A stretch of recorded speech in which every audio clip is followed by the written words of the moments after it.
माहिती नाही, सरकारच्या प्रतिनिधीला माहिती आहे त्याच्याबद्दल काय आहे ती, आणि देशमुख कुटुंबाला माहिती आहे. कारण त्यांनी माग सांगताना सांगितलं आम्ही ठरवून, देशमुख कुटुंबाने आणि आम्ही ठरवून काही आरोपी होणारे थांबवले. त्यामुळे त्या मॅटरबद्दल त्यांनाच माहिती आहे, मला त्या मॅटरबद्दलचं माहिती नाही.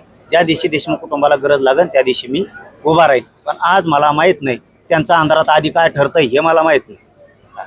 मी हे प्रामाणिक काम करणार. मी घेतो तो डायरेक्ट वैर, मला येत नाही छक्के पंचे खेळता. या बोटवर थोका घेणारी अवलाद आपली नाही.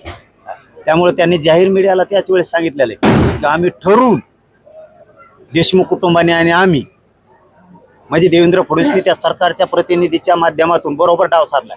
आता यांचा अंधारात काही ठरत आहे. तेच म्हणले आम्ही 6 आरोपी लय मोठे होणार होते पण होऊन दिले नाही, म्हणजे हे वाचविणार त्यांना. आणि मग नुसतं आम्ही बोंबलो का उपयोग समाजाने, याला अटक करा, त्याला अटक करा, त्याला आरोपी करा, आम्ही बोंबलो का उपयोग? तुम्ही अंधारात काही ठरता तिकडं. त्याबद्दलचं त्या दोघांनाच माहिती, सरकारच्या प्रतिनिधीला आणि देशमुख कुटुंबांना. आपल्याला त्याच्याबद्दलचं माहिती नाही. ज्या दिवशी त्यांना गरज लागेल त्या दिवशी मान काटून द्यायला पुन्हा पुढे उभं राहायला तयार आहे. त्याबद्दल आपल्या सध्या काही माहित नाही. ते देवेंद्र फडणवीस जाणं, ते सरकारचा प्रतिनिधी जाणं, आणि ती केस आता ती कशी संपवणार आहेत हे तुम्हाला थोड्या दिवसात कळत. देवेंद्र फडणवीस आणि सरकारचा प्रतिनिधी ह्या केसचा कसा कार्यक्रम लावला, यांनी कशी पद्धतशीर विल्हेवाट लावली हे तुम्हाला थोड्या दिवसात कळत. चलो, धन्यवाद. नाही ते कोण आहे ते काय मला माहित.